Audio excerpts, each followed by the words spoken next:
Am I the meanest?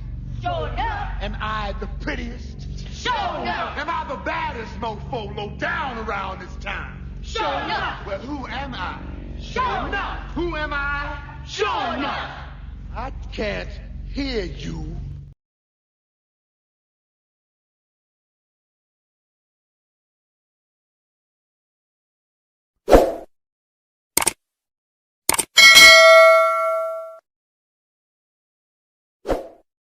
Showtime!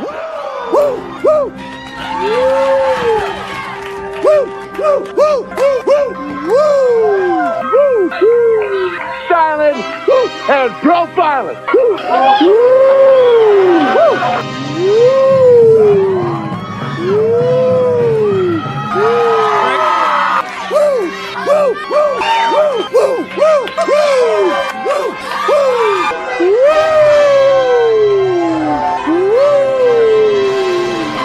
It's live and in color. Woo! Welcome to the Mafia Sports Report. I am Tommy. Please like, subscribe, hit that notification bell because I always forget to tell you what is up, Bills Mafia. Day 2 is in the books for the Buffalo Bills at St. John Fishers. And, man, we had a pretty interesting day today, day 2. AJ Epinesa punching people in the face. I mean, come on, AJ. Settle down. It's day 2, man. And by the way, AJ Epinesa ended up getting hurt later in training camp. So karma sometimes can bounce back in funny ways. So slow down, AJ Epinesa. It's going to be all right. These are your teammates. But I know it gets chippy out there. This isn't the first and won't be the last of players getting into little scuffles. So it happens. Sean, my dude. What is up, Sean? Man, that's my guy right there, man. Sean over at Red, White, and Bills. Look out for him this season over at over there with Mike and the crew doing big things. So you want to go over there and check them boys out. But yeah, man, Sean, what's your thoughts on day 2, man? I thought day 1 was more about the media. I mean, it wasn't too crazy of of practice as far as just on the field stuff. Thought it was just kind of easing them in. Day 2 picked it up a little bit, it seems like. By the way, I'm dropping that day 1 video later today. My reaction to it. There wasn't a lot to react to. But I can tell you right now, Keon Coleman's had a slow start to day 1. Day 2, much better from everything that I'm reading. But you're going to get these reports up and down all training camp, right? What players are shining, what players aren't. Listen, at the end of the day, it's going to be an eyeball test for me in preseason. That's where I really, put my 2 cents in what I'm seeing. Because you're going to hear, like I said, once again, you're going to hear it from a lot of different reporters on who's looking good, who's not. And a lot of the times, these guys that are shining in camp wind up not even making the roster. So, yeah, I agree. As the days go, the intensity will get bigger each day with each day. Yeah, and it will. Let me tell you, man, it's gonna keep. It's day 2, day 3, day 4. It's gonna start. Right? You already saw day 2 starting to rev up a little bit. Players are already starting to get, right? Like punching each other in the face, right? So, but yeah, so let's start with the injuries, right? Dorian Williams, we don't know yet. He left. That is probably one of the biggest ones that we don't want. That hopefully is nothing too serious. Spencer Brown with the back. I'm hoping it's more precaution than anything, but it's never good to hear about a back injury, especially for a guy that has suffered back injuries, that went through surgery, right? That missed a lot of time early on in his career, who's actually trending up, who's becoming one of the better right tackles in the NFL. And it's just never good to hear that. But let's just hope it's precaution. Evening, everyone. And hey, what's up, Buffalo Snowy? By the way, real quick, too, before we move on, I want to say something. Rest in peace to Hollywood Hulk Hogan. Look, some of you guys may have your opinion on the Hulkster. Hulk Hogan, and I get it, but the dude was professional wrestling. Like, let's be real, professional wrestling wouldn't be what it is today without that man. Even if you don't watch wrestling, you know the name Hulk Hogan, right? I don't care how old you are, you know the name Hulk Hogan. And I'll be honest with you guys, I never was a huge fan of Hulk Hogan when I was younger, like the red and yellow Hulk Hogan, but I was a big time Hollywood Hogan fan because I always liked the heels. And as you see right back there, guys, the NWO belt, right? That is a nice replica, heavy NWO belt. Loved the NWO, loved Hollywood Hogan. Like, that character was unbelievable. And yeah, man, rest in peace to Hollywood Hulk Hogan, man. And I hope they honor him well. I hope they do a good video package. WWE does, that is. And really, honestly, all federations should put out some type of video package for Hulk Hogan and what he did for professional wrestling. So, man, rest in peace, Hulk Hogan. It's a sad day in wrestling, for sure. He is an icon of wrestling. And when Ric Flair passes away, too, you know, the day that he does, that will also be a sad day for professional wrestling, because he was also one of the big icons of wrestling. But Hulk Hogan is Mount Rushmore. He is the dude, man. He is the top guy. So rest in peace. He passed away. The news broke about an hour, 2 hours ago, something like that. So crazy. But there was rumors out there that he was in the hospital, that things weren't looking good, but they were just rumors. You guys know how rumors are. But ultimately, at the end of the day, they were true. And he did pass away today. So rest in peace, Hulk Hogan. So let's get back to the Buffalo Bills. And I got, obviously, some... we'll watch some highlights here. I was trying to do listen, guys, every year I do recording. And I have one actually coming out later today. You'll see day one yesterday. It wasn't a lot, but I do usually put a little video package together and react to it. But this year's going to be tough for me. I got a new job, and it's just like crazy hours. I'm going to try as best as I can to get on here daily as training camp goes on. I may do lives more than I'll do video recordings, because this is a lot to it. A lot goes into, setting these up for you guys. So live is a lot easier. I can just come on here, go onto Twitter or X, whatever you want to call it, scroll down, show you the clip, and we can react really live together, right? So let's see. Let's get some of these notes here by Chris Brown. Says the passing game made progress. Hoyt flashes. That's great, by the way, for Hoyt. However, we're not going to see him until probably week 8. So, I mean, luckily we signed him for, 2 or 3 year contract. I was excited initially when we signed him, because he is a Swiss Army knife type unicorn defensive line player. But if obviously he does us no good by missing the first 6 weeks of the season, really, honestly, really 8, like 7, 8, right? But, because you got to get in NFL shape, NFL ready, because he's not going to be able to practice with the team or anything like that when he's on this suspension. So I'm glad he flashed, but that does nothing for me now, okay? Matter of fact, shouldn't do anything for anybody. So we'll see. I want to see it on the field. I don't really care about what he's doing now, because it makes no difference, because we won't see him for a while. Cook with a big play down the sideline. That's good. By the way, Cook did come out in a press conference, which maybe we'll see here, and he said why he's at camp, and no surprise. Doesn't want to get that money taken away from him, right? Doesn't want to get fined for missing practice. Of course, it's the right thing to do. He's about his money. He seems like that's what he's about, and there's nothing wrong with that.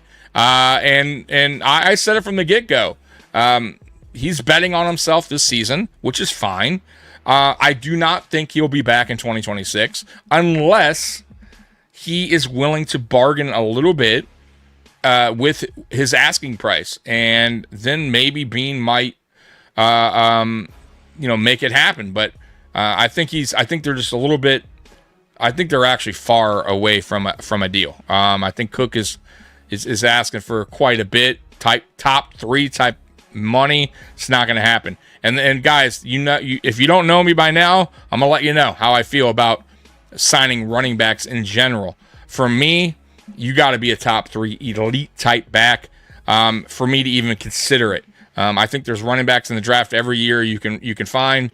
And I know that sucks for the running back position. I know that's crappy on them. Like I feel bad for them in a way that they're kind of used and abused that way, right? Go through your rookie contract, 4 years, 5 years, whatever it is, and then we're on to the next guy.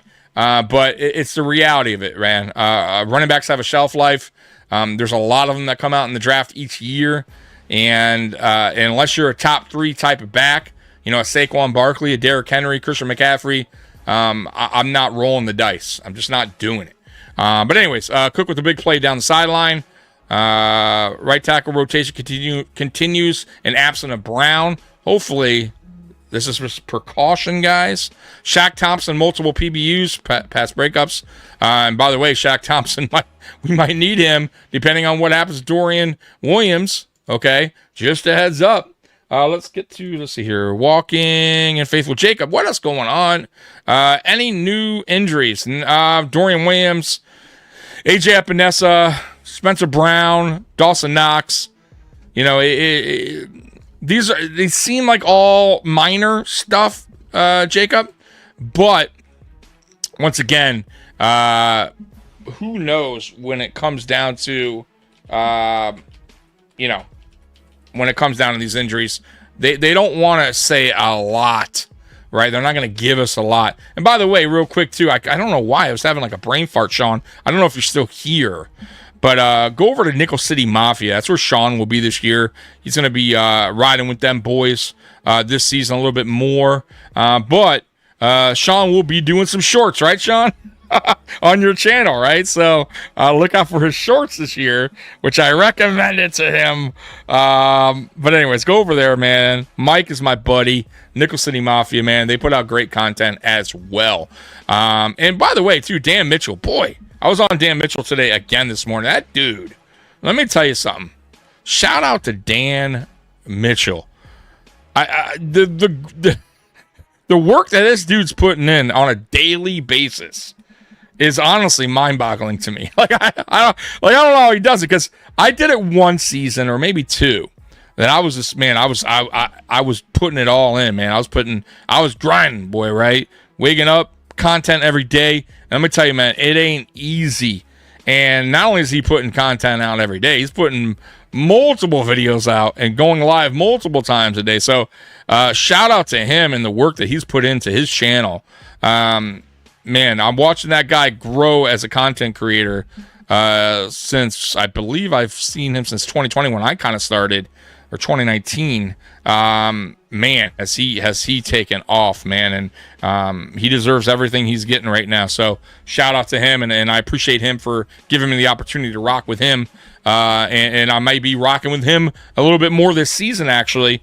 So look for me to be on his channel as a guest here and there, which I'm excited for. So just wanted to shout out to him real quick on getting up bright and early for Bills Mafia, and getting you these training camp highlights. And look at me at 1 o'clock, right? Guys, it's just the job that I'm at right now, man. It's killing me. So you're going to have to get the late day 2 training camp news updates. But anyways, let's get back to some of these news for today. So as you saw that, I saw Shaq Thompson.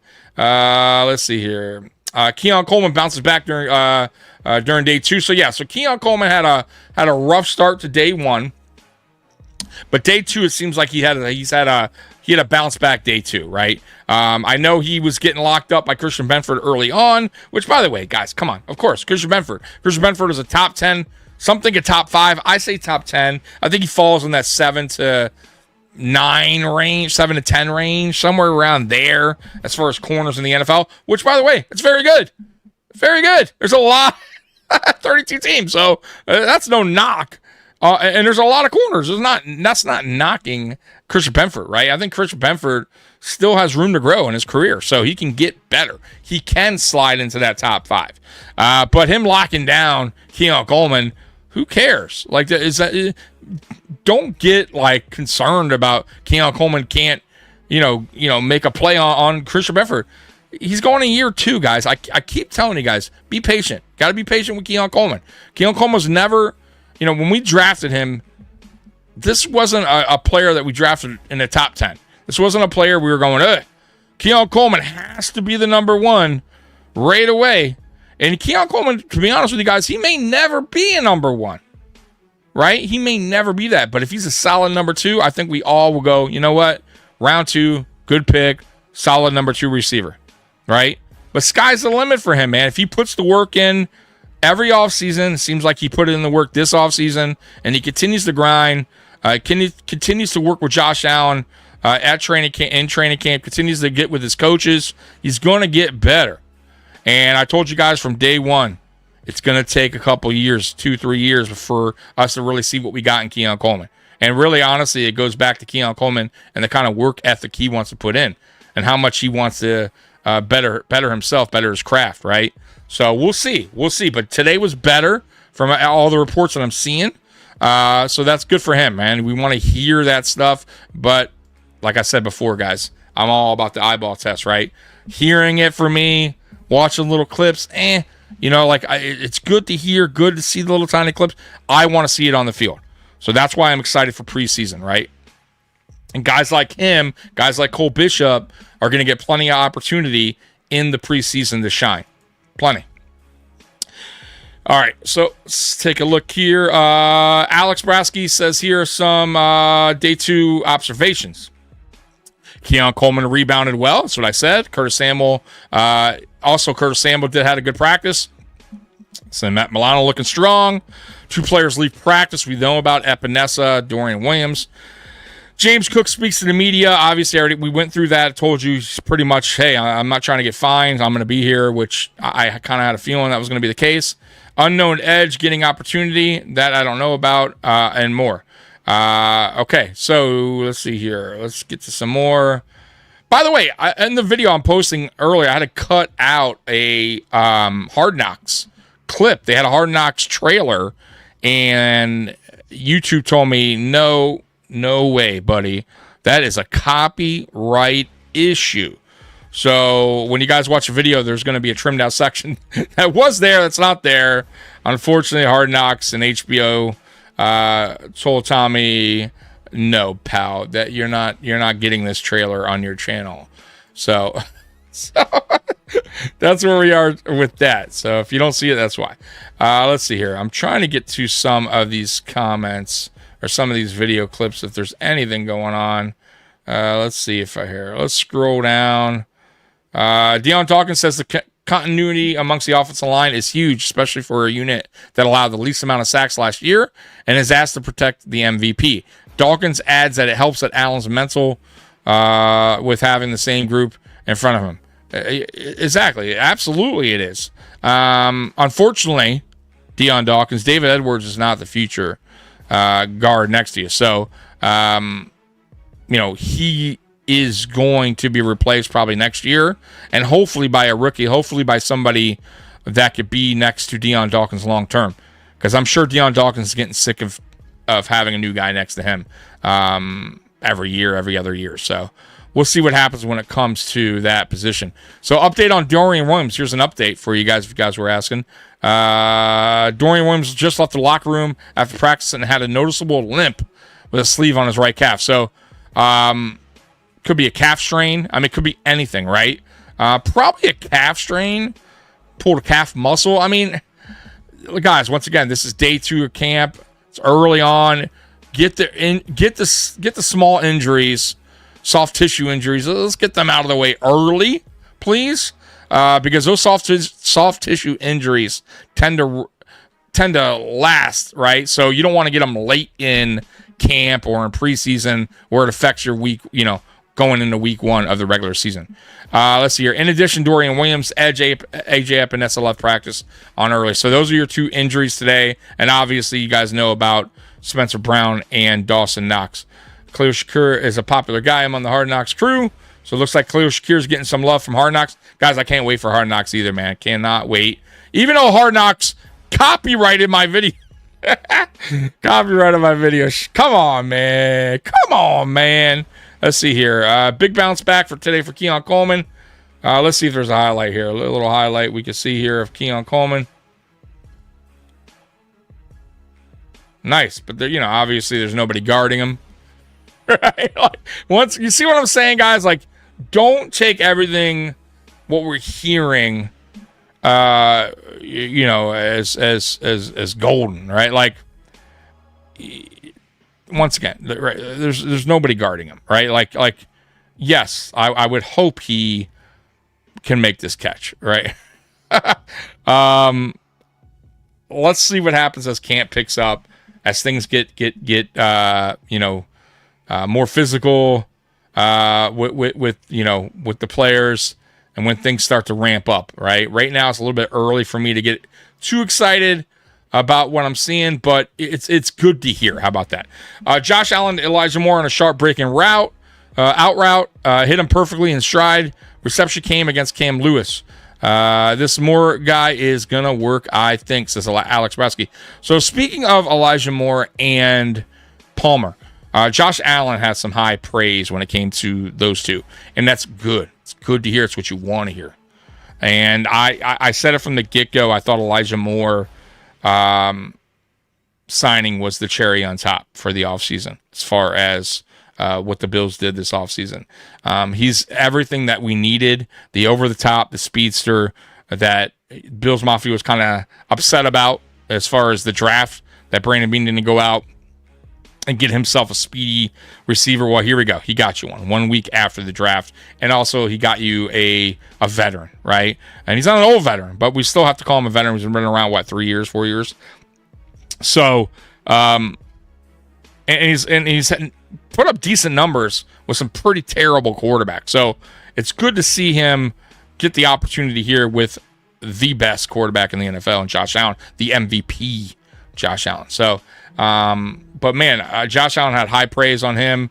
Loves the speed, loves the separation, obviously, and the same with Palmer. Loves his route running, separation, and that's exactly why we signed Palmer to that 3-year deal. Just for that. He doesn't have that speed, but he's not slow. But let me tell you something: if you get that separation, it doesn't matter, right? Go look at his film. He can get to the end zone because he has a separation, right? So I'm excited for those two, and it's always good that your quarterback's getting early chemistry and early on with his new receivers. You want to hear that. So I'm excited about that as well, coming from our quarterback. Let's see here. Both Keon Coleman, this is interesting. Both Keon Coleman and Khalil Shakir have been fielding punt return duties for the Bills today. An interesting battle as we inch closer to preseason. Would the team opt to save a roster spot by just sending a receiver out there? Oh, boy. I mean, I know Keon Coleman did it in college, and he actually did decent in college in returning. I would not, I'll be honest with you guys, at this point of Khalil Shakir's career, and it's trending up, and he's Josh Allen's go-to guy as of now, I'm not messing around with Khalil Shakir in punt return duty. I'm sorry. I'm not doing it. It's kind of like if you go back in time, Eric Moulds was returning kicks early on in his, I think the first year of his NFL career with Buffalo.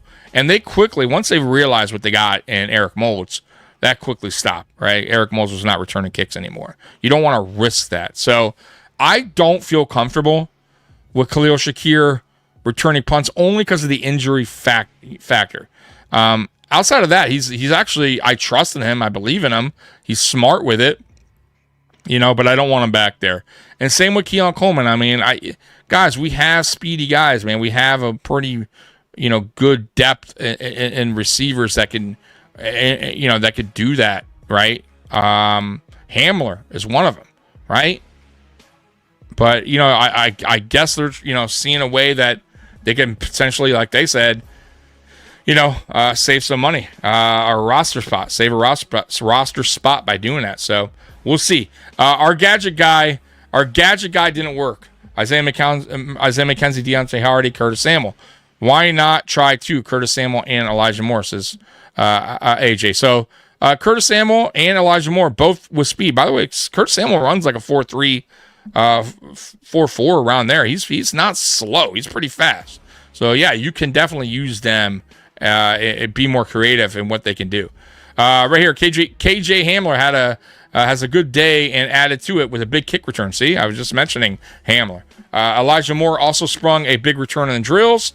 Daquan Hardy and Brandon Connerton, other rotating in as return men. So I thought Connerton had a really good season last year as far as returning kicks.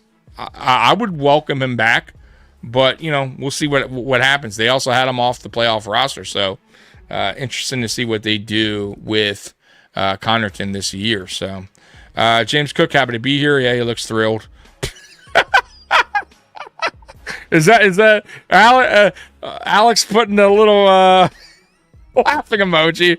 Yeah. James Cook just looks so excited to be a Buffalo Bill. I mean, can you see the excitement on his face? He's just like, this is the place to be. I love the Buffalo Bills. I'm willing to, work this contract out. Right?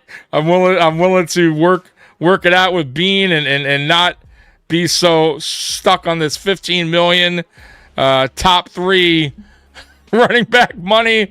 No, guys. Listen, James Cook. At the end of the day, man, I get it. You want to get paid, but I truly believe there's a lot that factors into this. One, state tax, right? And I don't know. I really truly believe that does it plays a big factor in this with him and with a lot of players, but especially with him and him selling his house already. I don't know. There's just a lot telling me right now that James Cook, also too, I do believe that he wants to shine more. And what I mean about shine more is get more opportunities in the offense. James Cook still is in that, just barely 200 carries category. He's not used a lot on third downs. So maybe James Cook wants to go to a team that will use him more, where he could shine more on offense, get more opportunities, get more snaps, which means probably more yards. So I get that too. That comes into play as well. So we'll see. Once again, we'll see what James Cook does. I just don't think he'll be back. Elijah Moore showing off his versatility and as he was on the receiving end of an end around from Josh Allen. His speed and twitchiness looks to be a great asset for the Bills. Let's take a look at this play.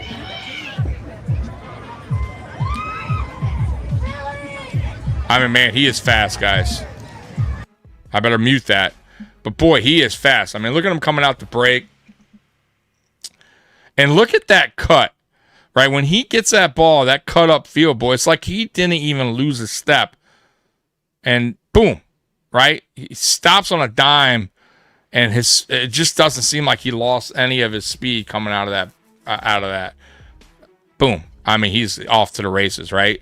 That dude has some electric speed, man. That's why we ultimately winded up getting him in free agency. So we needed that. Keon settling in a bit with a couple of nice catches for in team drills, which is good. By the way, I heard Mike White was actually second string quarterback today. I'm not thrilled about either one of our backups. I got to be honest with you guys, but hopefully we never have to see him, so it won't even matter. Elijah Moore on an end around with the handoff from Josh Allen. I hope to God that Joe Brady actually does things like this more, gets more creative. Listen, that end around plays like that, pop passes, right, jet sweeps, like This is nothing new to the NFL. But man, like, we didn't do them at all last year, it seemed like. Let's start getting creative with the players we have. Let's start utilizing their strengths to an advantage. And if you got a guy like this, why not? Why not start being more creative in what he can do? Because a player like this, with that kind of speed, can make big plays happen. So let's see what happens. Let's see if Joe Brady actually implements that into the offense this year. Matt Milano was able to chase Moore down on the play to limit him to a short gain. She says short gain. Milano looks good. That's good. Once again, I trust Milano. Like, I listen, anything when it comes to Milano, I trust. Right? Just got to stay healthy, man. Let me get to some of your comments. I apologize if I miss them. Off topic, but rest in peace, Hulk Hogan. Yeah, man, I talked about it, actually. Talked about it for a little bit. Dude was, let me tell you, man, you can feel how you want to feel about Hulk Hogan as a person, but the dude made professional wrestling. He is professional wrestling. When you say Hulk Hogan, you know it's wrestling. You know he's a wrestler, right? It doesn't matter if you don't even watch wrestling. You know who Hulk Hogan is, and he's what got wrestling where it is today, in my opinion. And I said it earlier, I wasn't not a big Hulk Hogan red and yellow fan, but I was a huge Hollywood Hogan fan because I always loved heel wrestlers. And when he turned heel and joined the NWO, and you guys can see, I got the NWO belt back there, which is a replica. That thing is heavy, by the way. That thing's a real deal. Boy, I loved Hollywood Hogan. Callie Blitz, my dude. Hey, Callie, I hit you up on email. Hit me back up. Let me know what you want to do there, because I got something for you to help you out with your troubles there watching Bills games this season. I have a feeling Cook going to be another Diva Diggs this year. No, you know why? I don't think so, Callie, because I just don't. I feel like this is what's going to happen to Cook. He's betting on himself. He's gonna want to shine. He's going to want to prove to other teams that he's worth what he's asking, and that's it. He's going to go. Like, he's not coming. Listen, he won't be the running back in 2026. He's not. I also believe you're going to see more of Ray Davis this season. He's going to get more carries because the Buffalo Bills, Brandon Beane, and Sean McDermott and staff are going to want to know what they truly got in Ray Davis if he's going to be that number one going into 2026, which I believe he will be. But the Bills will draft another running back with speed in next year's draft to match what to replace what they're losing in that speed with James Cook. I just don't, and it's not a slight on James Cook. I said it earlier. I don't like paying running backs money unless they're on the top 3 elite class. And there's, like I said, there's only a few of those right now, right? Saquon Barkley and Derrick Henry. Okay, outside of that, I'm good. Let your rookies finish out their contract and go on to the next. That's how it is. That's how a lot of NFL teams does it. It's just not here, man. Justin Fields would be all right. I think it was something with his toe, man. I'm surprised it carted him off, but damn straight. Yep. So that's how I feel about all that. What up, Beth? I saw you earlier over at Dan, man. Appreciate you shouting me out as usual, showing me love and support for the channel. Thank you so much. Hey, thank you, Beth. I appreciate you. So today was we're talking about day 2, and the players that we got on offense, right? The things that we were so worried about, concerned about, that Brandon Beane didn't bring in any help for Josh Allen. I said it on Dan Mitchell's show earlier on. If you guys watch Dan Mitchell show, I called in, talked a little about the Brandon Beane hate, and I just disagree with it. And we can all have our opinion on stuff like this, but I just think it's wrong of Bills Mafia to be so down on Brandon Beane and what he's done as GM here of the Buffalo Bills. One, he will have a forever pass from me just for the fact that he drafted Josh Allen. Forever pass. There's certain GMs, certain coaches, throughout sports that all deserve like a forever pass, no matter what, right? You know, no matter what happens, I'll give you forever pass. And I'll give you one example. Joe Dumars for the Detroit Pistons. I'm a big Pistons fan. And he got so much heat at the end, so much hate. And it's like, dude, guys, we haven't won a championship since 1990. Guy comes in, builds a team of nobodies, and makes you one of the best NBA teams for many years, wins you a championship. And the thing you're gonna remember him for is for drafting Darko Milicic. I mean, yeah, like, guys, I just don't understand it. So once again, going on Brandon Beane. Brandon Beane's built a team that has made the playoffs every year since becoming GM of the Buffalo Bills, pretty much, right? And we could scratch off 2018. Okay, he didn't make it in 2018. Obviously, Josh Allen's rookie year. Outside of that, every year we've won 5 AFC East championships. I mean, guys, we are a really, really good football team, and wouldn't be this good if it wasn't for Brandon Beane and the job he's done as GM. Has he gotten it right all the time? No. Has he done some stuff that makes us scratch our head and go, what the fuck are you doing? Yes. But I think every GM, every fan base could say that about their GM or head coach. Now, my thing is obviously Sean McDermott. Like, that's the one person I'm not truly happy about. That I feel like he's done a good job, but he is the guy that's ultimately the guy with the voice. He's the guy that leads the men into battle, right? It's not Brandon Beane, Sean McDermott, right? That's who the players look to. That's who the players talk to. That's who he's everything, right? He's everything to the team outside of Josh Allen. And if he's dropping the ball on the most important moments, then you have to eventually make a change. And that's what I've been saying for the past 2-3 seasons, that I feel like just like some players, they reach their ceiling. And I feel like our head coach has reached the ceiling. And we'll see what happens this year, but we're going to year 9 with a defensive-minded head coach that's still struggling with his defense. And that shouldn't happen. If we have an offensive-minded head coach and we're going to year 9 and we're still struggling on offense, you guys are going to say the same thing. You're going to agree with that, correct? If our offense can't score in the playoffs and we're just scoring 10 points a game at each playoffs, you're going to go, what is going on here? I thought we had an offensive-minded head coach. Same thing for defense. If your defense is screwing up every playoffs, dropping the ball, giving up 30-plus points, it's unacceptable. And that's how I feel about Sean McDermott. Let's see here. So, Tom, does McD get a pass? No, he doesn't. Listen, I give McDermott praise for what he has accomplished as far as, building this team up from nothing, right? Let's be real. Him and Beane, right? We were, a team that didn't make the playoffs 17 years. We were we were the bottom of the barrel. We were terrible. Nobody trusted the Buffalo Bills, right? Every year was a joke. We were a joke. So I give him that. I give him the love for that. However, we're going in year 9, and we're still not we still haven't reached the Super Bowl, right? It's a problem. We're still having defensive collapses in the playoffs. That's a problem for me.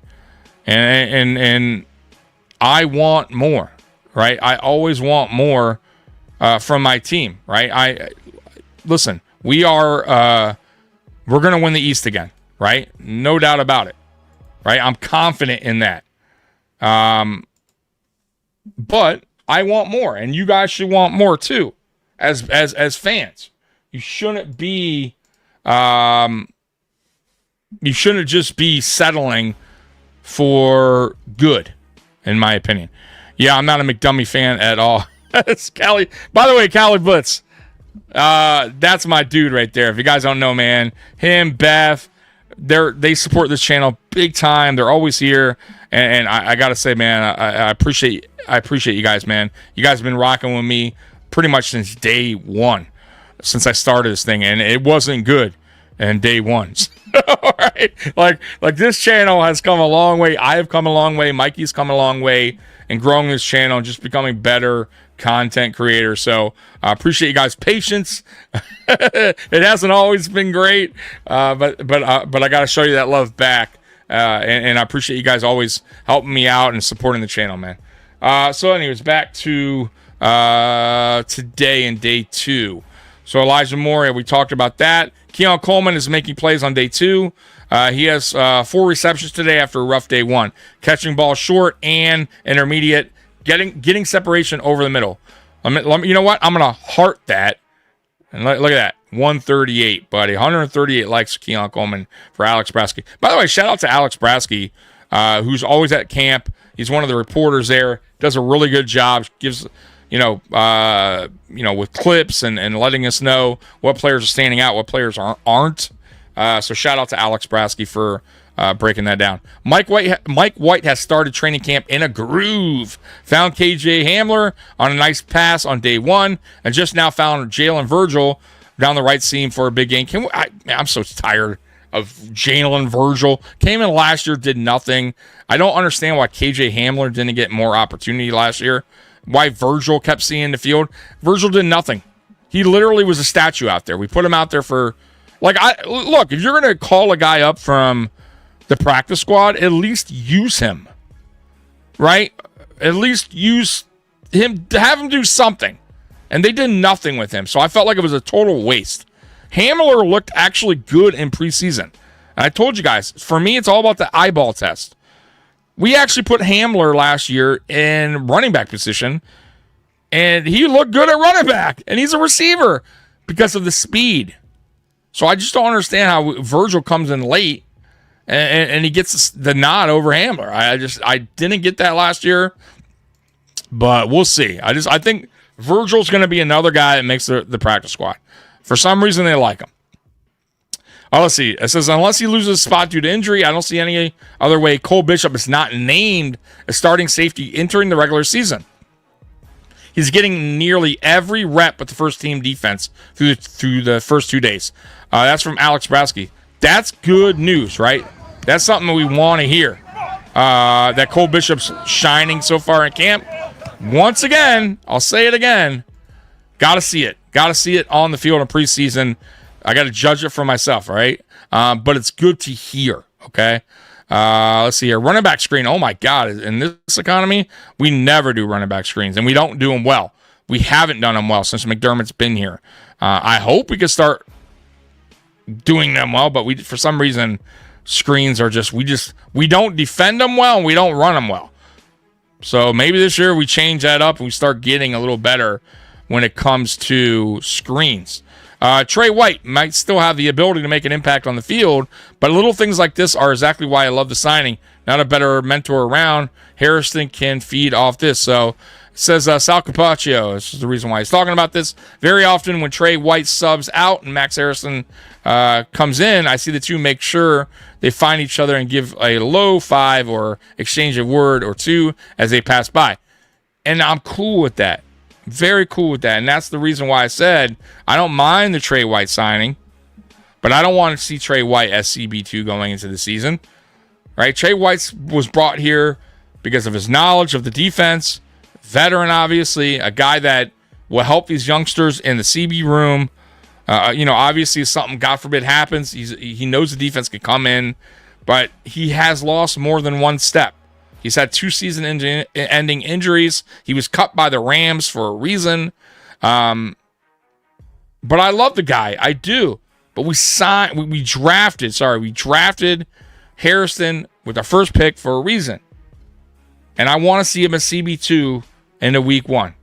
But I'm glad that they have that interaction. I'm glad that Trey and him are on the, or at least talking and good.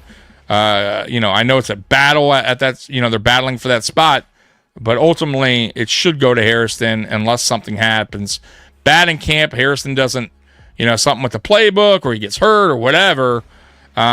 He should be your CB2. Robert Wilson, good day, Tommy. What is up, Robert? Another guy who's been rocking with me for a while. Appreciate you, Robert, for coming in into the stream. All right, so let's get to some more of these highlights here. Rookie Deon Walker, 6'7", 345 pounds. The big man can move. So yeah, it's another guy that is dealing with some college injuries that he's kind of working with a little bit. But it's good to see him out there. But yeah, let's rewatch that. I mean, yeah, he has some movement for that 6'7", 345. That's definitely impressive. I gotta say though, I'm not usually those kind of players, those taller defensive tackles, they have a tough time. They have a tough time on the line because they're top heavy. We'll see what happens when it comes to him and his career. I think he's a project player. I'm going to be real with you. I don't see him starting week one. I feel like if he's going to, if you're going to see anything from him, it's going to be year 2, year 3, and his development. But we'll see. We'll see what it comes to him. But I'm not expecting anything year 1. I'm just not. AJ Epinesa appeared to be getting his ankle wrapped between drills. Dorian Williams left practice early. We already talked about that. Seems like maybe it's a calf strain. He had like a calf, one of those sleeve on his calf. So usually that indicates something with his calf, obviously. So probably a strain, or a pull. But once again, these soft tissue injuries, let them get. I don't mind them so much this early. It's not, of course we don't want to see injuries, but if you're going to have these soft tissue kind of injuries, it's good to get them out of the way early, right? Rather than later in camp where they're missing the start of the season. Get what I'm saying, guys? So, it's not so concerning right now. Landon Jackson, who participated solely in individual work on day 1 of camp, is now on the field for team drills. Jackson was placed on PUP when rookies reported to Rochester, but was quickly removed from the list. Okay, so guys, I don't know if you're aware of this when it comes to Landon Jackson, but I didn't know about his injury history throughout his time in high school and college, and it is concerning. And I did not know this until recent. The dude has had 2 ACL tears in the same knee. Never good. That's not good. He had a scary neck injury as well last year. Not good. And he also had something with his ankle.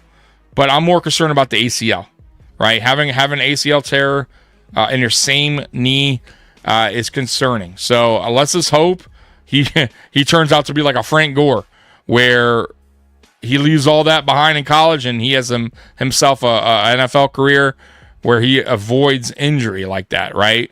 But it is a little concerning, and I didn't know about that until recently. So I assume, the Buffalo Bills, Brandon Beane and staff knew about this before they drafted him, and obviously I would think the team doctors okayed him or said, yeah, you know what, like it's nothing to be too concerned about.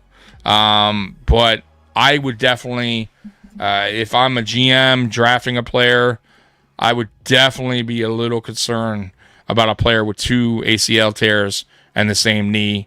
But maybe they're just looking at his age, how in shape he is. Maybe they just feel like that's past him, that he can still have a career in the NFL where it won't creep back up on him. But it's just never good. Mark C. Morning Mafia looked like a good day for the offense today. It did, Mark. And I feel like, and I said it in the offseason early on a couple weeks ago, I feel like this offense, this receiver group, this running back room, I feel is one of the best we've had in a while.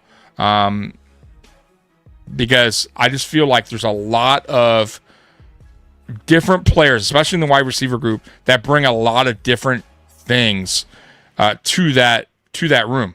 So you got speed now with Elijah Moore, right? You got physicality and strength with Keon Coleman and size, right? You got Curtis Samuel, who's like a unicorn, who could be all over the field, right? You got Josh Palmer, who's a good route runner, really good separator, We didn't have that last year.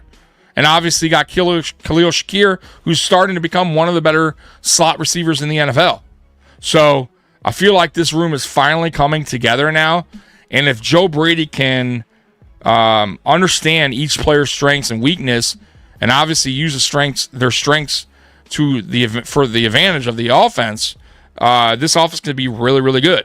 But he has to start being a little bit more creative with each player, right? I felt like last year he wasn't, and maybe that's because it was his first year and he didn't want to make too many mistakes as an OC. So I hope he opens up the playbook a little bit more, gets these guys a little bit more involved in the offense, and be a little bit more creative with some of these guys. But yeah, the offense looked a little better today. And guys, it's day 2, right? It's going to be like that. There's also I got to say in camp, there's going to be off days, right? The defense is going to shine one day. The offense is going to shine another. It's going to be one of those things, right? Don't take too much out of what you're hearing out of camp. Let your eyeballs be the judge. And that's all about preseason. Let your eyeballs do the judge. That's how I do it. It's like I said, once again, it's good to hear positive stuff coming out of camp, right? But don't get oversold on everything you hear, right? Let your eyeballs do the let your eyeballs tell you, what you're seeing for yourself, right? And that's going to come in preseason. And that's why this preseason is so important for guys like Cole Bishop, for guys like Keon Coleman, right? For guys that are the new guys like Elijah Moore, right? Palmer, right? How well do they early on? Do they have that chemistry with Josh Allen early on? Because we're going to see Josh Allen in the first team offense at least in game 2 of the preseason, right? So we want to see those early connections early on. That will make us feel a little bit more comfortable heading into week 1 that our new receiving group, or at least the new guys we brought in, are already on the same page with Josh Allen. All right, let's go. Let's see. Danny Smith, let's go, Buffalo. What up, Danny? Calibus. But again, there's McDermott. Yeah, that's always the Callie. That's always the issue when it comes to this. But I will say this. They're talking about Cole Bishop. I believe Alex said it earlier in on X here, getting a lot of first-team reps. That's good. Because for as much as, listen, I like DeMar Hamlin. I do. And man, proud of that dude. Great story, but he's not a starting safety. And we drafted Cole Bishop for a reason. And the only reason Cole Bishop probably didn't start last year is he got injured in camp and didn't get those one-on-ones. And I'll say it like I say it every year, guys. Training camp really for me is for the rookies and the second-year players. The veteran guys, obviously, it's more about just knocking the rust off of the offseason. But these training camp, these one-on-ones are so valuable for rookies and for second-year guys because they don't get that. They don't get that in the regular season because it's all about preparing for your opponent, right? Practicing for your opponent. The one-on-ones are done, right? Pretty much. They're over with. So these times, these camp days, so important. And that's why I say, these guys got to come into camp healthy. They cannot miss time. And that's what happened last year with Cole Bishop, right? Got hurt, missed the one-on-ones, and you saw it. He didn't get on the field till later, and he was a little, right? He made some bad plays, right? He looked good, looked bad, but he needed that. Same with Spencer Brown years ago, right? And unfortunately for him was the back injury.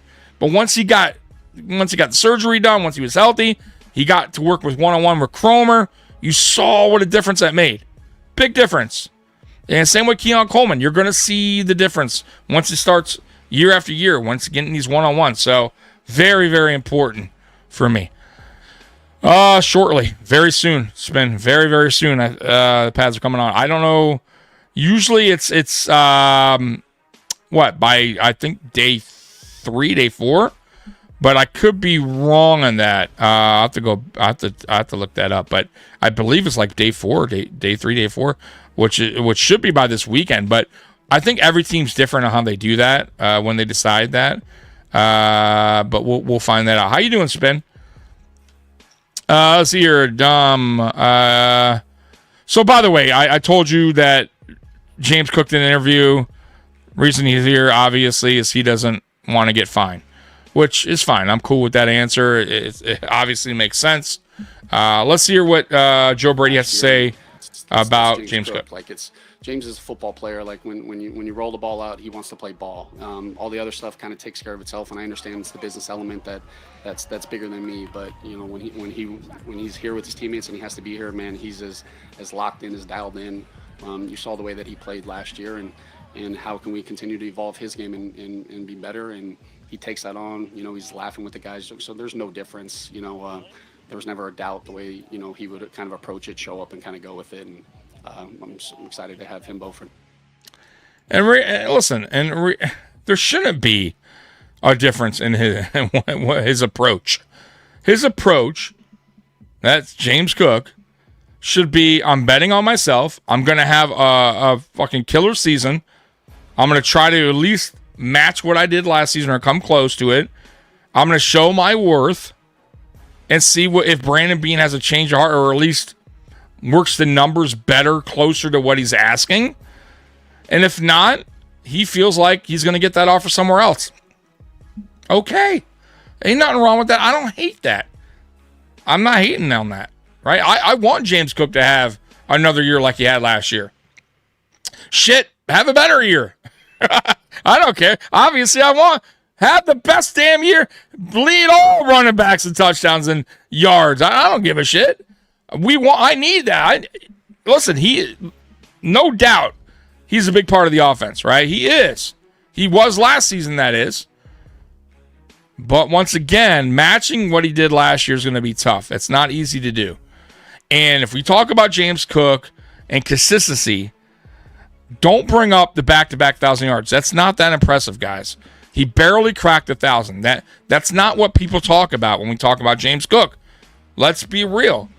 When we talk about James Cook from last year, the main thing we talk about is the touchdowns, right? Because if let's just say he doesn't get those touchdowns and he matches what he did the year prior, which is only, I believe, 6.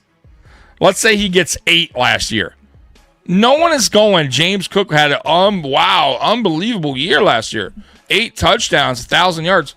Nobody is praising him like they are now. He's praised because he had 18 total touchdowns? And I get it. He should be praised. That's a lot of touchdowns. That's points. But it's also hard to match that again. But like I said, if he even can come close, that's a good year. To me, that's consistent. Because now he's matching his touchdowns or coming close to it. And I still don't see him as a 1,500-yard back, at least not here, because we don't use him on third downs. We don't give him a lot of carries either, right? That's why he's a lot of tread on his tires. So maybe he goes to another system, another team. He gets more carries, and maybe he shines more. And maybe that's really what he wants, that and the money. But yeah, he's betting on himself ultimately at the end of the day, and he knows he can't miss camp. He's not going to hold out. It would be a dumb move on his part. So just go out and show your worth. Mr. Fulton, the most interesting man in the chat. Hello, Tommy. Breaking news today. Chuck Mangione, singer, songwriter, and jazz musician, has passed away. Oh, man. 84, though. He lived a long time. Mr. Fulton, well, rest in peace to that guy. I don't know who that is, but rest in peace to that guy. All right. Hollywood Hogan, obviously. Also somebody else who passed away today. Rest in peace to Hollywood Hogan. If you guys don't know, Hulk Hogan passed away today. Curtis Samuel was heavily involved with the ones today. Day 2 of camp, coming off a disappointing first season where a turf toe injury played a factor. It seems Joe Brady and Josh Allen believe Samuel could build off what he did at the end of last season. And I said it last year, and I'll say it again. It was a big mistake what they did with Curtis Samuel entering the 2024 season by playing him with a turf toe injury week 1. They should have had him on an IR or PUP. They should have had him not play for the first month or 2 because turf toe is very painful. And you saw when he was out there what they did with him on offense. Very minimal, right? A lot of stupid screen passes. They didn't really use him how they used him in Carolina when Joe Brady was over there in OC. So I expect more from Curtis Samuel this year now that he's healthy. My eyeball sees some good quality double claps out of McDermott. Let's go to the Super Bowl, baby. Yeah. Woo. Let's get it. Hey, spin. If it's gonna be any year, it's gonna be this year, right? Like, I'm gonna be real with you. If it's gonna happen with McDermott, it's gonna be this year, because it just seems like there's so much happening in for Buffalo right now. So many cool things going on heading into the season that it's almost like feels like it's just meant to happen, right? like this year's the year if it's gonna happen. And I hope to God, right? I really do. And if, like I said, if Sean McDermott can get us to a Super Bowl, win a Super Bowl, I'll be forever grateful, right? I'll be forever grateful, because we have not won a Super Bowl here. We've gone to Super Bowls, and I think that's why we love Marv Levy. It's why we love that cast of players, Jim Kelly, Bruce Smith. But ultimately, they didn't win one. They didn't win a Super Bowl. They got us there, but we still love the fact that we were getting to a Super Bowl. We were the top team in the AFC for many years. But at the end of the day, we didn't win a Super Bowl. If McDermott could actually win a Super Bowl here, yeah, like, he will forever be like a treasure in Buffalo. They will forever love Sean McDermott, no matter what he does after this. Right? They will forever love Sean McDermott. I said there's certain coaches throughout history, certain GMs that have done something, right? Finally won a championship or drafted a certain player where you're like, no matter what, that guy is forever. We'll always love this guy because he's, he did this, right? Let's go. Yeah, Mikey's at work. So Mikey will be back tomorrow, though. Weston, how you doing, Weston? Hope all is well. How's your training camp going over there in Chiefs land? Let's see here. Anything else I'm missing? Let's see before I let you guys go. Okay, so it says it appears Joey Bosa's rep management plan began in day 2 of camp. He participated full on day 1, including team drills, but was not out there with the team to begin team drills on day 2. Like I said, when it comes to Joey Bosa, and some of these veterans, actually, there's no need to overdo them in practice, to overwork them, right?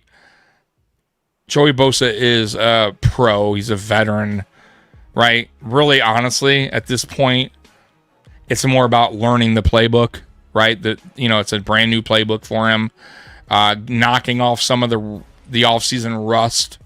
But you don't need to go 1,000%, right? On some of these veterans, right? Especially other guys that are on the team, Matt Milano and Josh Allen. You don't need to push it to the extreme level where it's going to cost an injury, right?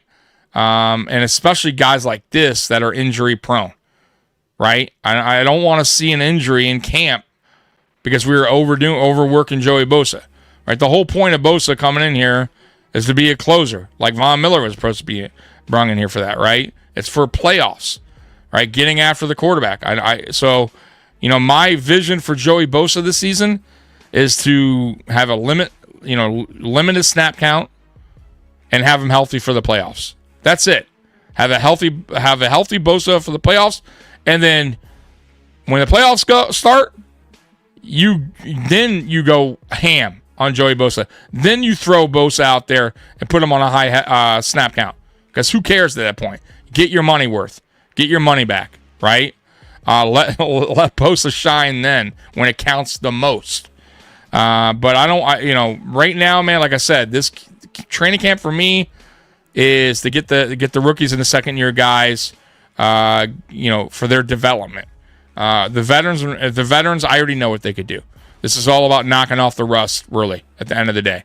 They know the playbook. They know what's going on. Epinesa got hurt. He did, but it doesn't seem to be serious. Once again, you're going to have some injuries throughout camp, guys, but it doesn't seem like any of these injuries are super serious. The Dorian Williams one's a little concerning with the calf, but it could just be a calf strain, pulled a muscle, whatever. I wouldn't be too concerned. It's soft tissue injury, and it's early, right? You want these kind of injuries, honestly, to happen early in camp, rather than late in camp where it's going to affect their, status for week 1 or the first couple weeks in the regular season. So I don't mind these little soft tissue injuries happening early on. The Spencer Brown back injury, a little concerning because he's had back issues throughout his career. He had, obviously, the back surgery. But I think they're just being, precautions, right? They're being precautious, right? Just settle down, hurting a little bit. Okay, take the day off. They're not trying to overwork these guys. There's no sense of sending Spencer Brown out there if he has, back bothering him a little bit, right? Have him rest. I trust Spencer Brown will be just fine going into week 1. You don't need don't need to push it to 1,000 in practice. Guy knows the playbook very well. Once again, these veterans are just knocking the rust off. Let's see what else we got here going on in camp. Mike White is the number 2 quarterback today, so we know about Mike White. I hope he is the number 2, though I don't like either one. I'm not thrilled, by the way, about our punting situation. We only got one punter right now, Robbins, who was not good with Cincinnati. I hope that we bring in some competition for him because he was a lousy punter for the Bengals. Actually got cut. And it is an important position. Field position matters. We got a punter that is doinking punts, right?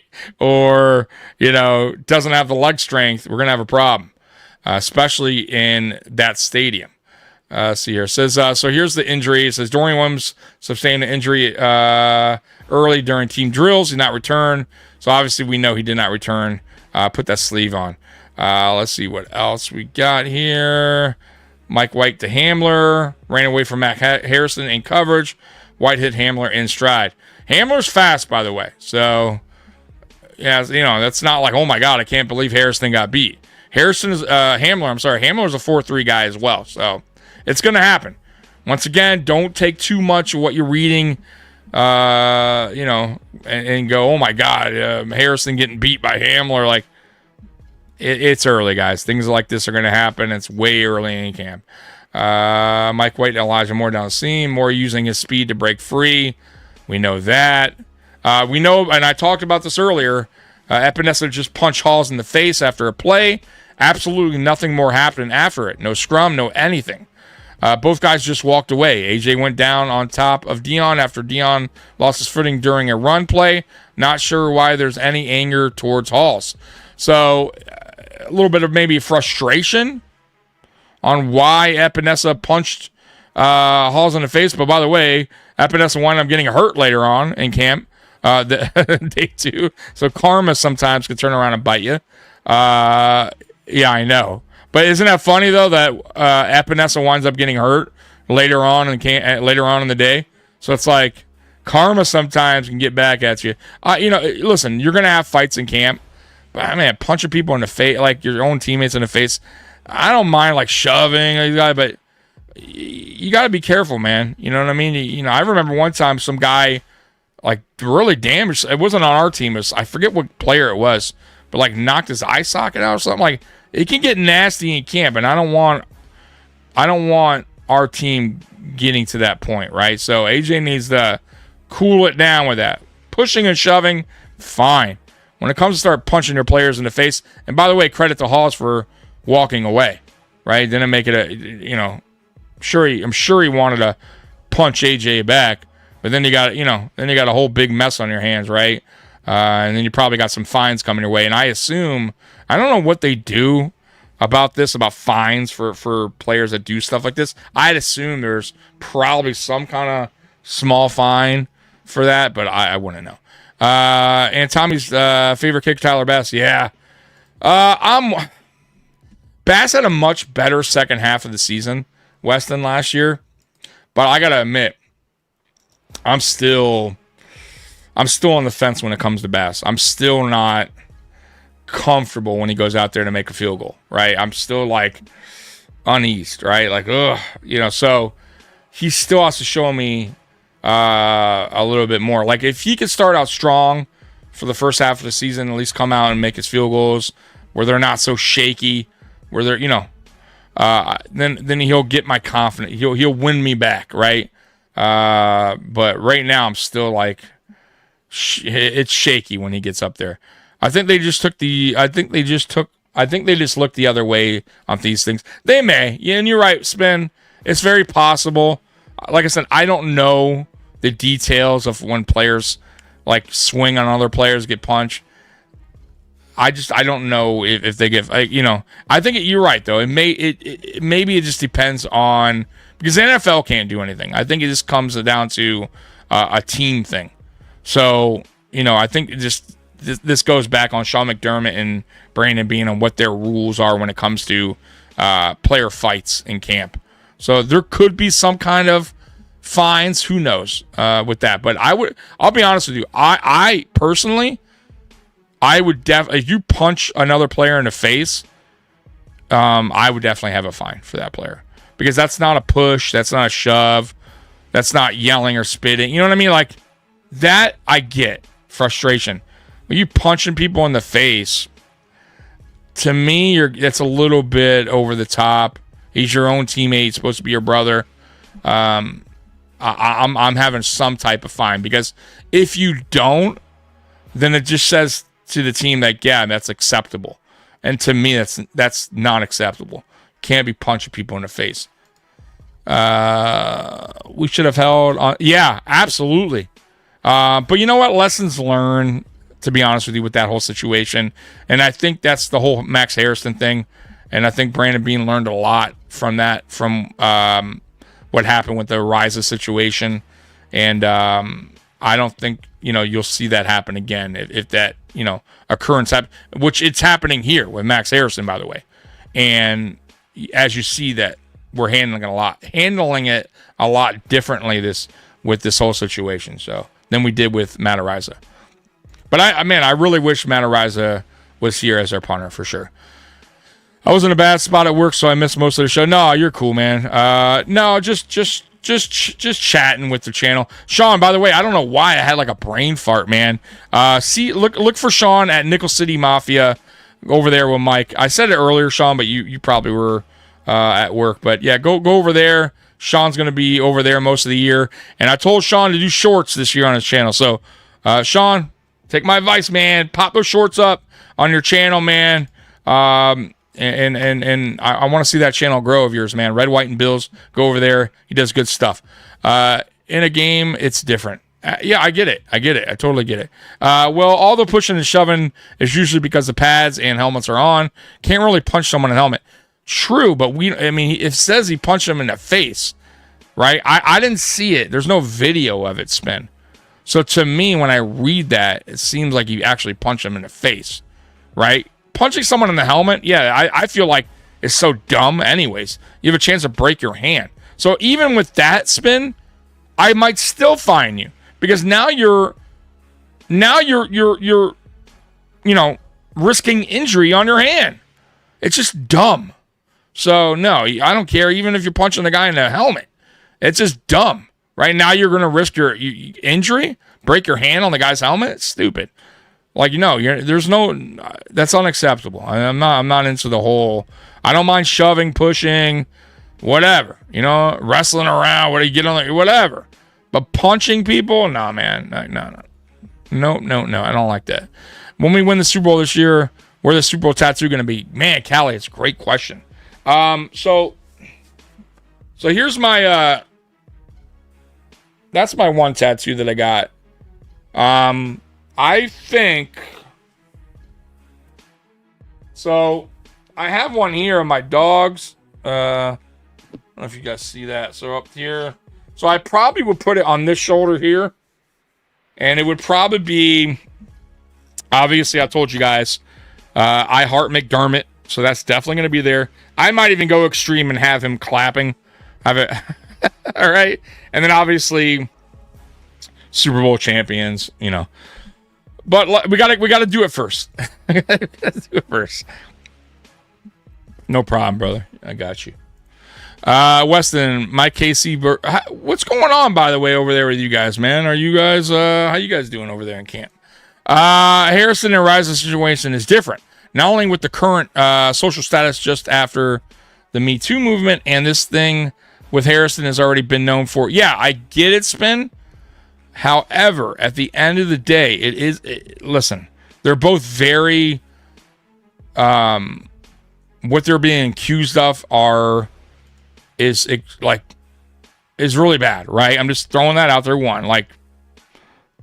And I get what you're saying. The Harrison thing was a long time ago, so there was a lot of time for, obviously, investigations and all that stuff. But the Ariza thing also took place a year prior, I believe, or they had time. They knew about it. They also knew that the college already, just like Harrison, said there was nothing there. They already knew that the police investigated, and they didn't put any criminal charges. So at the end of the day, Ariza was cleared. It was very similar actually to the Harrison thing, where this was more civil.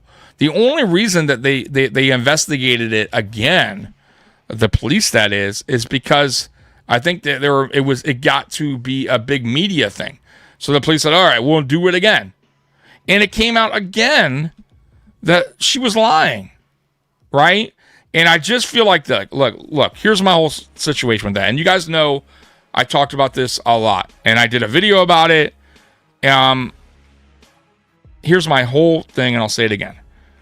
I felt like at the time the Bills did the right thing because I felt like Ariza really needed to concentrate on getting the right attorneys, clearing his name, because it was such a terrible thing that, God forbid, if they pursued charges on him, that he could be locked away for a while. And that's a serious allegations. And I felt like he needed to concentrate on his life at that moment than football. However, I also felt like the Bills should have kept him on contract, meaning, or, put him on some kind of IR leave, right? Something like that, where let him do his thing, clear his name, and bring him back the following year. And even if the fact that they didn't do that, they still had the opportunity when he finally cleared his name, everything was cleared. Sam Martin got hurt. He's out there as a free agent. We still could have had an opportunity to pick him up, and we still didn't. And then we still had another opportunity to make things right with him, pick him up in the offseason, and we didn't again. And I felt like that's where Brandon Beane dropped the ball, in my opinion. And I just feel like you needed to do the guy right, and you should have. He earned his contract here. He earned that punting spot. He won it fair and square. He got his contract. He did everything he wanted. He was honest from day one about the situation. I felt like the Bills at the end of the day should have done right by him, brought him back, because he earned that spot, and they didn't. And I feel like that's where they dropped the ball with the whole Matt Ariza thing. That's my opinion on it.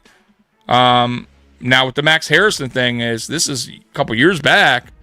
He's been cleared. He's cleared by college, cleared by police. This is a civil suit. There's nothing there. There's really absolutely nothing there. And this story is just going to be one that we're going to all forget about, because there's nothing there.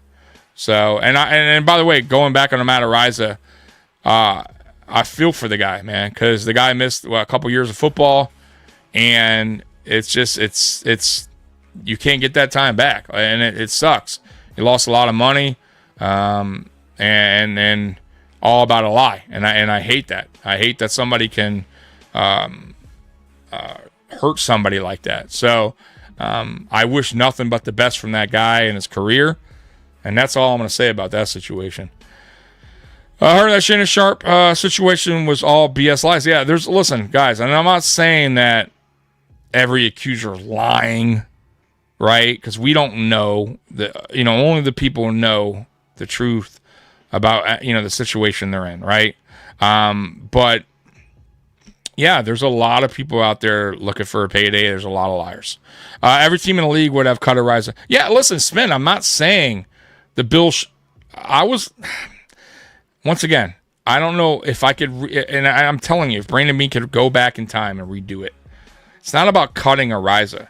I feel like they should have still had him on a team, but had him on some kind of leave where he's still getting paid or still on the team, but he's on IR. You know, they do that. I forget what they call it, but there was an opportunity to still have him on the team, but away from the team, right, while he handles business.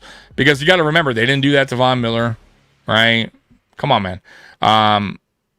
But I get it. Like, I was on board with the situation because I was more about having Ariza clear his name because I felt for the guy, right? And I believed his word. I did. Because I looked into the case. I didn't see anything there. So, but at the end of the day, even when they wound up cutting him, they still had the opportunity to bring him back. They didn't. So, I feel like I feel like they did the guy wrong at the end of the day, right? They had the other opportunity to bring him back. They didn't. They chose not to. And they should have. How many Bills fans wanted him cut and were screaming for it? Not me. See, I was not on board with that. And if you really want to go back in time spin, I remember, and I'll never forget, when when Ed Oliver got arrested for DUI. And that's when I was really heavy on Twitter, X. And, man, people were like, oh, cut him now, loser, drunk driving, blah, blah, blah, blah, blah. And the one guy wound up having no alcohol in his system. Nothing happened. But yet everybody jumped on this guy like he's the evil person, right? Without really knowing the details of, or at least waiting for it to play out. And it just, I sometimes you got to wait and relax, man. And you got to let things play out and see what happens at the end of the day. Bros just want to get that bag. Yeah, I mean, a lot of them. I got to be honest with you, Callie. A lot, especially when it comes to people with money. Pro athletes, just people with money in general. You're gonna come across that. That's why you got to be really, really careful. These athletes, these people with money, who you're dealing with, who you're around, where your surroundings are. But by the way, there's bad people out there too, Callie. Right? There's people out there doing some pretty bad stuff because they feel they have the money, because they have that power. They feel like they can get away with certain things. So, you know what I mean? So it's not. I think it goes both ways. There's bad people out there too that feel like they can get away with certain stuff. But yeah, that case there, no way, man. I'm sorry, the exempt list, they can't do that. Yeah, but they could have listen, teams I've seen teams put players on IR. They could have placed them on some kind of IR. Believe me, they could have done something where it made sense. And it's not about punishing a player. They could have put them on, like I said, an IR thing. They could have made an agreement with them that they'll bring them back at the end of the year once it gets things handled. I just feel like at the end of the day, they had the opportunity, once again, Spin, they had the opportunity to bring him back. They chose not to, right? They also, when the reports came out and everything came out that he was innocent, they still had the opportunity to bring him back to camp. They still could have signed him to the practice squad, correct? They didn't. They chose not to. So I'm just saying, they had the opportunity to make things right with him. You don't think that he would have came back to Buffalo? Of course he would have. They chose to stay away. I'm just throwing that out there. Not letting a player play on the sideline them as a punishment. Yeah. Look, man. I mean, we'll get off the subject. I'm just saying how I feel, man. The Max Harrison thing, the Von Miller thing, right? It was a punter, and they handled it a little differently. But they had the chance. They had the opportunity to make it right. Spin. It's my main point. At the end of this, they had the opportunity to make things right with Matt Ariza. They chose not to, and I feel like that was a mistake. And I feel like you live and learn from your mistakes. And I think Brandon Beane is understanding of that now. And I think if he could redo things, he would have made it right with Matt Ariza. That's all I'm saying. Because he was a young kid who was, who was in a bad situation and shouldn't have been. And I felt like people a lot of people were already saying guilty, guilty, guilty. And all these people that were screaming guilty and trying to hang this kid, where are they now? No, a lot of those people never came back around to apologize. None of those people said anything. They called him scumbag, but they weren't around to apologize. They didn't come back and say, "Man, we didn't really look into the whole thing, the case." So once again, man, I feel for the kid. Wrongly accused of something that he didn't do, but he got an opportunity. He's playing in the NFL now, so good for him. And I hope he stays with the Chiefs. I hope he does well for himself, man, because he deserves it. Anyways, let's get back into this, and then I gotta go. I got work tonight. Let's see here. Of the 5 wide receivers that are considered roster locks for the Bills, Josh Palmer has been the best, and Keon Coleman has been the worst from what I've seen at camp. So it's Mike Rose. But listen, Keon Coleman had a good bounce back day too, so I don't know about that. Once again, I'm not at camp, and don't take these things. We're like, Keon Coleman's trash because Mike Rose says he's the worst. Like, guys, let your eyeballs do the let your eyeballs tell you what you see, right? Well, let's wait until preseason. You're going to know what you see there. Obviously, you're going to know what you see early on in the regular season. So I'm not going to go by with everybody. All these reporters are saying it's good to hear. It's the good and the bad and the ugly, but we got to see these guys actually in action. And it's day 2, right? There's going to be rust for all these guys, right? And there's going to be days where one guy shines, one doesn't. Field and kick returns, we already heard about that. Elijah Moore, Ray Davis, Brendan Connerton, Ty Johnson, Frank Gore Jr., KJ Hamler, and Daquan Hardy. All right. Let's see here. Any highlights here? It says Josh Allen and Josh Palmer, a connection that has become frequent for the Bills to start the camp. And that's what I'm hearing early on. And that's a great thing to hear. Because I really need to hear and see that Josh Allen's building early chemistry with Elijah Moore and Palmer. Got to build that trust. Got to build that connection early on. Let's see here. But we'll take the punt guide. Yeah, hey, Weston. I'm glad he did. Honestly, I'm glad somebody did. I'm glad you guys did. Gave the guy an opportunity. He's a good punter, a good kid. I like our draft picks. I do too. Callie, I do. I really did. I wasn't like crazy about it at first, the draft. But, I say this every year, man. Once the dust settles and once I start really digging into these guys' film and obviously interviews, all that stuff, I start to like the picks a little bit more and more. So I do like this draft class. I really do. I thought they got a good amount of talent. And I also like the offseason. I do. I said earlier, I thought Elijah Moore was the cherry on top when it comes to what we did in the offseason. And I think he's going to have a really good year for the Buffalo Bills. I think he's exactly what this offense was missing, which was that over-the-top guy, that speed guy. And we got it now. We got it with Moore. The only bad thing about it is it's a 1-year deal. And I think Moore's going to shine. And I just hope to God that he wants to stay here long-term. Like, I hope that Brandon Beane gets some kind of extension done if he sees the potential early on with Moore and works some kind of deal out, in the season where Moore is here longer than just this year. Because, it's going to be really disappointing as Bills fans if Moore shines and him and Allen have a connection and Moore's gone, right? Moore signs with whoever. Right, we're going to be like, damn, that sucks, right? Back to the drawing board. And that's the only bad thing about signing guys to 1-year deals, that they're not here long term, especially guys that we feel like have a potential to do something. And I feel like Moore is one of those guys. So we'll see what happens. That's a problem I like to have. Yeah, I know, right? All right, guys, so that's it for today, man. I appreciate you guys rocking with me. I'll be back tomorrow. Me and Mikey, actually, back tomorrow at 9 p.m., Friday Night Lights. You don't want to miss that. And we will be going live very soon on Mondays at 9.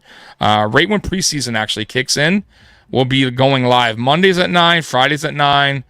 Look for Mafia Talk on Tuesdays at 8. They're going to be more consistent now that football's starting back up. So look for that as well. And then obviously AFC East Shakedown is going to be on Saturdays at 1 p.m. You don't want to miss that. That's going to start very soon as well. I believe 2 weeks before the regular season, we're going to go ahead and start that back up. Then you got our pregame show, and you got our postgame show. So we got another busy year here at Mafia Sports Report. You don't want to miss out. If you haven't subscribed, go ahead and subscribe. Hit that like, hit that thumbs up, notification bell, all that good stuff. I appreciate you guys rocking with me. Bills Mafia, you guys rule. And as always, go Bills. I'm out of here. Peace.